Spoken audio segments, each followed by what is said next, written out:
Halo teman-teman, kali ini kita akan membahas cerita tentang kisah orang India yang tinggal di pemukiman miskin di Malaysia bagian utara. Salah satu yang berjuang untuk bertahan hidup di sana yaitu anak bernama Apoy. Dia bersama orang tua serta kedua pamannya memiliki kehidupan yang keras dan berusaha dengan cara mereka masing-masing untuk keluar dari kemiskinan. Cerita tentang bagaimana perjuangan keluarga Apoy mencoba keluar dari kemiskinan merupakan cerita dari sebuah film yang berjudul Jagat yang dirilis pada tahun 2015. Film ini mengangkat isu-isu sosial seperti rasisme, kemiskinan, dan kekerasan. Daripada membuat kalian semakin penasaran, langsung saja ke alur ceritanya.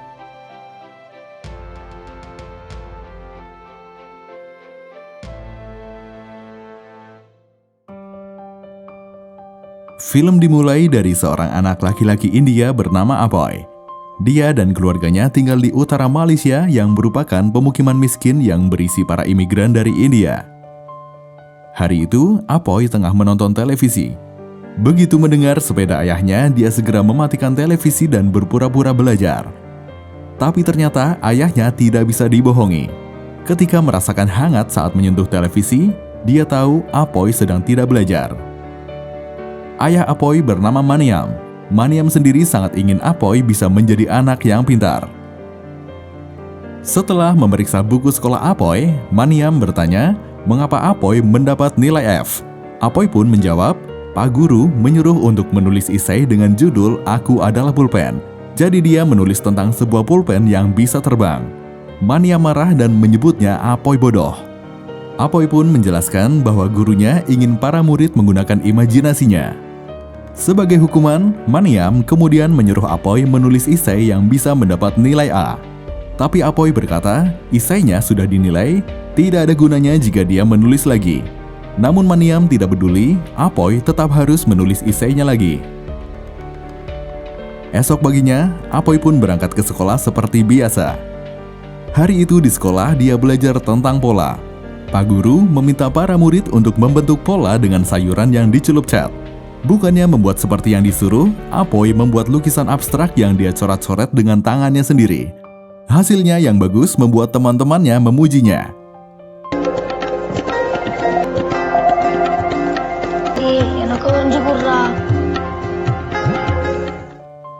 Di sisi lain, seorang pria bernama Durai bersama temannya tengah asik mengobrol di sebuah warung. Durai adalah paman Apoy.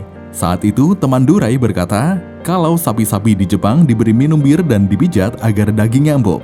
Sebab itu dia merasa nasib sapi-sapi di Jepang lebih baik daripada nasibnya. Durai pun bertanya, apakah tidak masalah jika akhirnya disembelih? Teman Durai menjawab, tidak masalah karena dia hanya perlu minum bir lalu mendapat pijatan. Kembali lagi di sekolah. Saat pelajaran berikutnya, Bu Guru menanyakan kostum apa yang akan digunakan pada acara kompetisi busana yang akan diadakan sekolah. Kebanyakan murid ingin meniru tokoh-tokoh India, tapi Apoy ingin menirukan Michael Jackson yang sontak membuat teman sekelasnya tertawa. Bu Guru tidak masalah dengan pilihan Apoy, namun Bu Guru hanya khawatir Apoy sulit mendapatkan kostumnya. Sepulang sekolah, Apoy pergi ke rumah Bala, pamannya yang tinggal di rumah tepi danau. Jadi Apoy memiliki dua paman, Paman Durai yang bekerja di bengkel dan sering pulang ke rumahnya. Satu lagi yaitu Paman Bala yang tinggal sendiri di rumah sederhana dekat danau. Di rumah Bala, Apoy melihat foto-foto ayahnya saat masih muda dan masih bisa tersenyum tidak seperti sekarang. Apoy bertanya kepada Bala, mengapa memilih tinggal di sana? Bala menjawab, dia menyukai pemandangan di sana. Orang-orang harus membayar puluhan ringgit untuk mendapatkan pemandangan seperti itu, sementara dia bisa mendapatkannya secara gratis.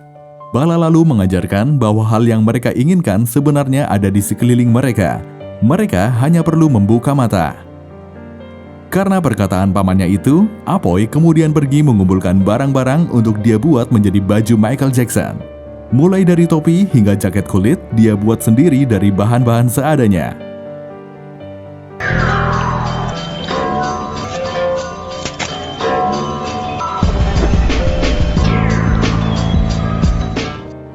Selesai bekerja, Durai dan temannya, sebut saja Chicago, bertemu dengan seorang keturunan China bernama Dago. Karena mereka semua tinggal di Malaysia, sudah pasti mereka lancar bicara menggunakan bahasa Melayu. Dagou meminta mereka berdua menebak harga jam yang dia pakai. Durai dan Chicago menjawab harganya sekitar ribuan ringgit, tapi ternyata jam tersebut hanya seharga 50 ringgit.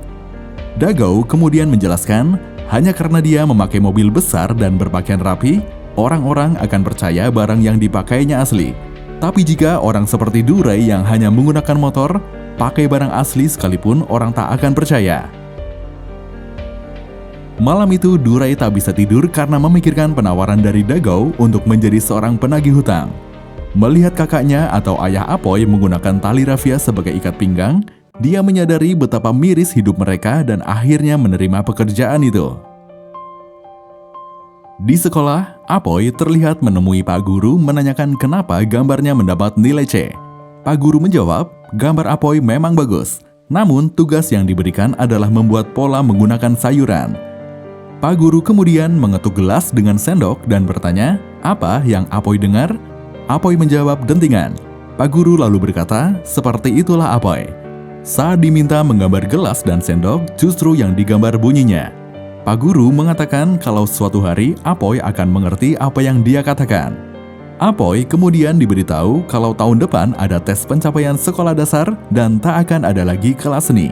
Maksudnya, tak ada waktu bagi Apoy untuk mempermasalahkan nilai seni. Di sisi lain, Maniam baru saja mendapat gaji hasil kerjanya. Saat dihitung, gajinya kurang dari yang seharusnya dia dapat. Dia pun memberitahu bosnya. Bosnya berkata, mungkin saja sebagian diambil di muka. Maniam menjawab, dia tidak pernah mengambil uang di muka. Bosnya lalu memintanya besok datang membawa kartu catatan kerja untuk dicek kembali. Sesampainya di rumah, dia menanyakan pada Apoy catatan kerja yang belum lama diberikan pada Apoy untuk disimpan. Sebenarnya Apoy lupa di mana menyimpannya, tapi karena takut, dia segera lari masuk ke kamar dan mencarinya. Karena tak kunjung kembali, ayahnya menyusul ke kamar. Saat itulah Mania melihat gambar-gambar Apoy dan sebuah poster Michael Jackson terbajang di kamar. Maniam langsung mencopot semua gambar-gambar itu juga menghancurkan kostum Michael Jackson yang akan Apoy gunakan pada kompetisi kostum di sekolah. Hingga waktu kompetisi tiba, Apoy hanya bisa duduk di luar aula acara sambil merasa kesal dan sedih. Apoy sangat marah pada ayahnya, tapi di saat yang sama dia juga tak berani melawan. Suatu siang, Durai dan Chicago datang ke sebuah restoran untuk menagih hutang pada seseorang. Durai langsung berkata, dia datang untuk menagih angsuran yang belum dibayar selama 34 bulan. Jika tidak dibayarkan, dia akan mengambil mobilnya. Chicago mengatakan pada orang itu, kalau mereka tak bermaksud mencari masalah, yang mereka lakukan hanya mencari nafkah. Orang itu kemudian mengajak mereka ke mobil, lalu meminta mereka memilih antara kunci mobil dan pistol. Tak ingin disangka pengecut, Durai mengambil kunci mobil dan membawa mobil orang itu pergi. Pemilik mobil yang melihatnya cukup merasa terkejut dengan keberanian Durai membawa mobilnya. Karena sebenarnya si pemilik mobil merupakan ketua geng dengan banyak anak buah sama seperti Dagou. Malamnya, Durai berkumpul bersama Dagou dan anak buahnya. Dagou memuji keberanian Durai mengambil mobil milik ketua geng saingannya. Tiba-tiba, orang yang mereka bicarakan datang bersama anak buahnya. Orang itu tidak terima Dagou mengirim orang seperti Durai untuk menagih hutang padanya. Mendengar dirinya diremehkan, Durai langsung berdiri dari duduknya dan menantang untuk berkelahi 1 lawan 1. Katanya, jika orang itu bisa menang, barulah anak buahnya boleh maju menyerangnya. Untung saja tidak terjadi keributan di sana karena orang itu memilih untuk pergi.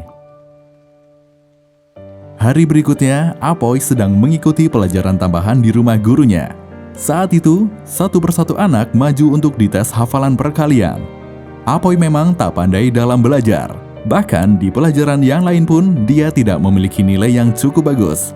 Apoy dimarahi karena belum hafal perkalian. Pak Guru berkata, tabel perkalian itu penting baik di ujian maupun di kehidupan. Apoy lalu bertanya, apa gunanya kalkulator? Pertanyaan Apoy membuat guru marah sehingga Apoy pun dihukum berlutut sambil menghafalkan perkalian. Entah bagaimana caranya, Maniam akhirnya mendapat tambahan gaji yang sebelumnya kurang. Sepulang kerja, sebagai hiburan dia berkumpul bersama teman-teman kerjanya. Temannya menawari alkohol, tapi Maniam berkata dia telah berhenti minum bertahun-tahun lalu. Maniam kemudian bercerita kalau dulu dia pernah bekerja di kebun karet dan sering merasa kelaparan.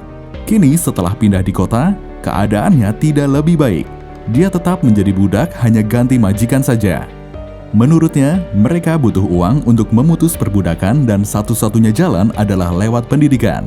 Sebab itulah dia sangat keras menuntut Apoy agar pintar di sekolah. Durai, adiknya telah gagal memahami niatnya. Jika Apoy juga tak bisa memahami, maka baginya tidak ada harapan lagi.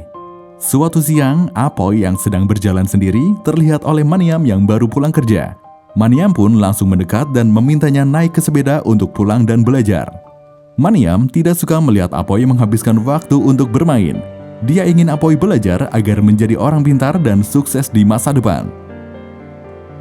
Di dekat rumah, mereka bertemu dengan orang kurang waras sedang menyiarkan ada tetangga mereka yang meninggal. Meski kurang waras, tapi informasi tentang orang meninggal itu memang benar adanya. Maniam pun meminta Apoy untuk pulang sendiri, sedangkan dia membantu berkeliling memberitahu orang-orang. Di sekolah, Pak Guru memberitahu kalau tes pencapaian sekolah dasar akan dilakukan 4 bulan lagi. Pak Guru tidak mau ada anak muridnya yang belum menghafal perkalian sampai 12. Kemudian Apoy ketahuan tak memperhatikan pelajaran dan malah menggambar teddy bear. Tidak di rumah, tidak di sekolah, Apoy mungkin selalu merasa dimarahi. Hal tersebut sebenarnya sering membuat Apoy kesal. Hari itu sepulang sekolah, Apoy mengunjungi Paman Bala yang sering memberikan saran. Apoy bertanya, mengapa dia harus sekolah? Apakah dia tidak bisa belajar di televisi saja? Dan mengapa dia harus melakukan hal yang tidak dia sukai? Bala menjawab, jika tak suka maka jangan lakukan.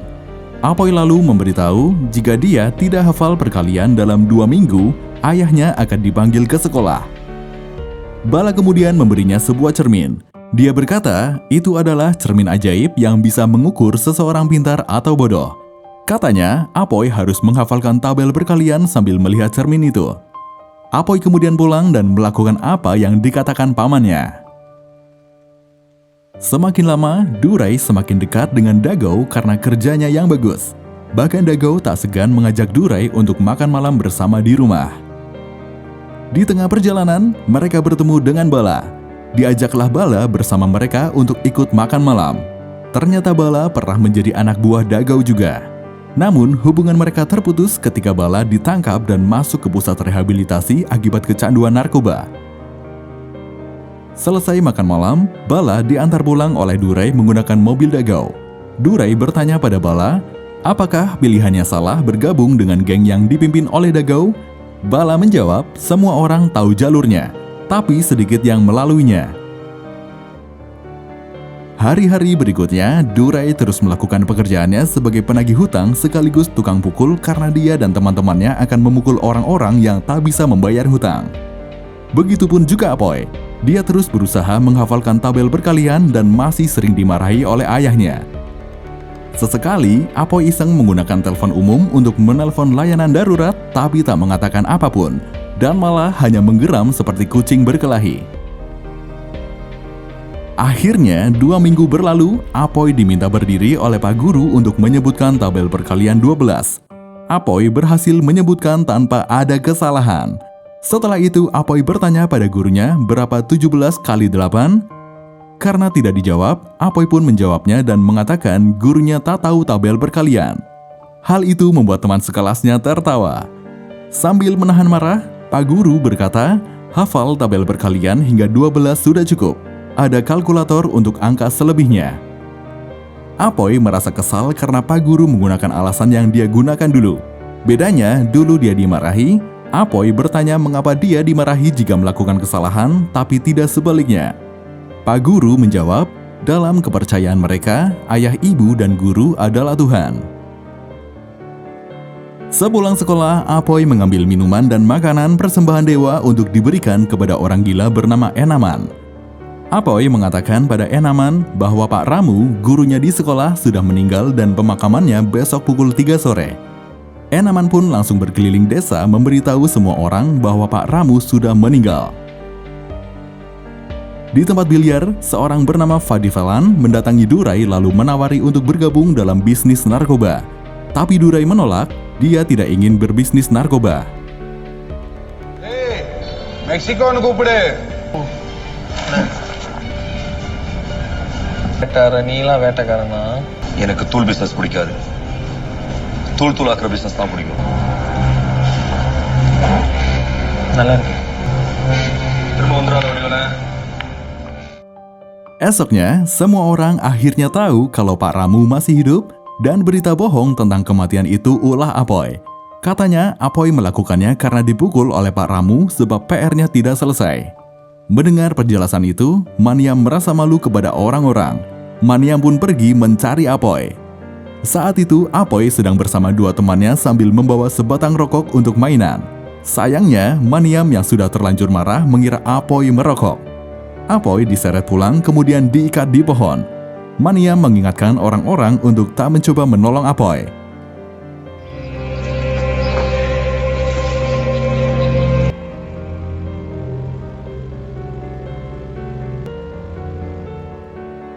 Hingga hari mulai petang, akhirnya Apoy dilepaskan oleh Durai dan diajak untuk makan. Durai bercerita bahwa dulu dia juga pernah diikat di pohon oleh ayah Apoy karena dikira membolos sekolah. Tak hanya diikat, dia bahkan dilempari sarang semut sehingga tubuhnya banyak digigit semut. Esoknya di sekolah, Apoy menjadi bahan ejekan oleh anak-anak nakal di sekolahnya. Hingga terjadilah perkelahian. Siapa sangka Apoy menang melawan bocah gendut yang mengejeknya. Namun karena menang berkelahi, anak-anak lain mulai mau mendekat pada Apoy. Begitu terkenalnya Durai sebagai penagih hutang dan tukang pukul membuat anak-anak lain tak lagi berani mengganggu Apoy. Akan tetapi, sepertinya Durai tak suka Apoy melihatnya saat sedang memukuli orang. Hal itu terlihat ketika Durai tiba-tiba langsung berhenti memukul saat Apoy datang. Melihat pamannya begitu ditakuti dan dihormati orang-orang karena kekuatannya, Apoy mulai ingin berubah menjadi seperti Durai. Tak jarang, dia juga bermain dengan anak buah Durai. Durai memang belum lama bergabung dalam geng, namun dia sudah dipercaya untuk memimpin anak buah Dagau yang lain. Tak ingin Apoy menjadi seorang yang kasar seperti preman, Durai memarahi anak buahnya yang memperlihatkan Apoy bagaimana cara mengintimidasi orang. Bahkan Durai menampar Chicago yang merupakan rekan sekaligus sahabatnya sendiri. Dia Tamaria, abang Chicago mare. Mari sini भैया mana mau lari? Ya gitu பேசுறான்டா. Hey, ada mau banyak sini. டேய் என்ன பண்றீங்க? இல்ல Chicago. வந்துருமா நீங்க பார்த்து இருக்கணும் மங்களாக்காரன் மிரண்டு போயிட்டான். Seseorang kemudian memanfaatkan kejadian itu untuk menegangkan hubungan persahabatan Durai dengan Chicago. Orang itu berkata bahwa tak seharusnya Durai memarahinya di depan banyak orang. Di saat Chicago berusaha tak berpikiran negatif pada Durai, tiba-tiba Fadi Velan menghampirinya dan semakin memprovokasinya. பார்த்தா எனக்கு எங்க அப்பா ஞாபகம் வருது. அவரும் அப்படிதான், அதிகாரத்துக்கு மட்டும்தான் இடம். அந்த அதிகாரம் உனக்கு இருந்துச்சுன்னா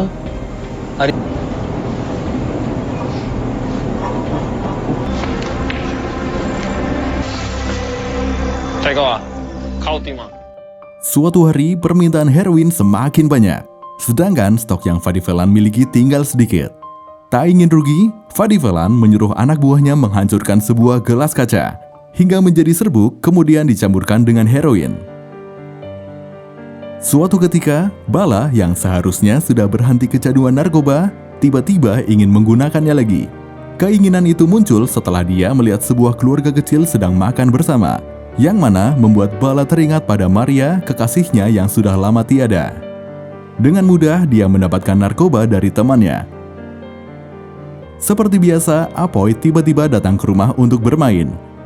Tadinya, Apoy ingin langsung pergi begitu melihat pamannya itu sedang dalam pengaruh narkoba. Tapi Bala memintanya duduk. Bala bercerita kalau dulu Apoy memiliki paman yang sangat bugar, tapi kemudian meninggal karena kecanduan narkoba.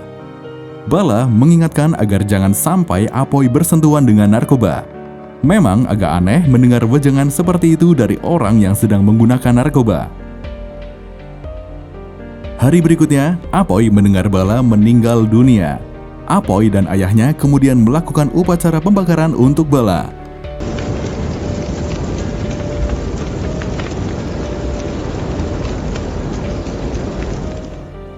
Setelah itu, Apoy pergi ke rumah Bala dan duduk di tempat dia terakhir kali berbincang dengan pamannya itu. Di saat yang sama, terlihat Durai datang dengan marah-marah pada Fadivelan. Durai merasa sangat marah pada Fadivelan karena telah menyebarkan rumor pada orang-orang bahwa dia menjual narkoba. Ditambah lagi dengan kematian Bala akibat narkoba, maka orang-orang akan semakin percaya dengan rumor tentang dirinya. Durai pun memukuli Fadivelan hingga kondisinya kritis. Tak memiliki seseorang untuk bercerita, Apoy menelpon layanan darurat hanya untuk menangis.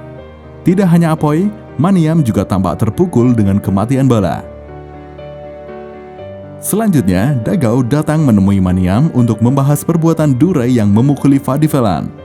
Dia mengatakan bahwa semua yang terjadi adalah salah Chicago. Durai tak mengetahui apapun. Jika Fadivelan sampai meninggal, Durai mungkin akan dipenjara. Tapi Dagao berjanji, jika Durai dipenjara, dia akan memberikan 1.000 ringgit tiap bulan pada Maniam. Namun, Maniam menolak bantuan tersebut sebab Durai adalah adiknya, sehingga itu tanggung jawabnya. Untung saja, sesaat kemudian mereka mendapat kabar Fadivelan tak meninggal dunia. Untuk membayar jaminan Durai pada polisi, istri Maniam memberikan semua perhiasannya untuk dijual. Berkat itu, Maniam pun bisa membawa pulang Durai dari pengadilan Hulu Pura. Reputasi Durai yang buruk membuat Apoy kembali jadi bahan bulian teman-temannya. Sebelum masuk ke rumah, istri Maniam membawakan seember air dicampur bunga untuk disiram pada Durai sebagai bentuk penyucian diri dari dosa masa lalu. Durai merasakan penyesalan dengan apa yang dia lakukan selama ini. Tak sengaja, suara tangisan Durai terdengar oleh Apoy yang baru saja pulang sekolah. Hal itu membuat Apoy percaya perkataan temannya kalau pamannya adalah seorang pengecut. Selanjutnya, Durai pergi menemui Dagao dan mengatakan kalau dia ingin keluar dari geng. Namun untuk keluar dari sebuah geng ternyata tak semudah itu. Ada prosedur yang harus dilakukan. Tanpa rasa takut, Durai menempatkan diri di tengah untuk mereka pukuli hingga puas. Tentu saja, orang-orang yang selama ini menjadi anak buah Durai merasa berat melakukannya, namun mereka mau tak mau harus memukuli Durai. Di saat yang sama, Apoy juga dikeroyok oleh 2 anak yang lebih besar darinya. Meski mendapat banyak luka di wajahnya, Durai merasa lega karena akhirnya dia bebas. Sedangkan Apoy terlihat murung sendirian. Tapi kemudian Chicago menghampirinya dan memberikan sebatang rokok.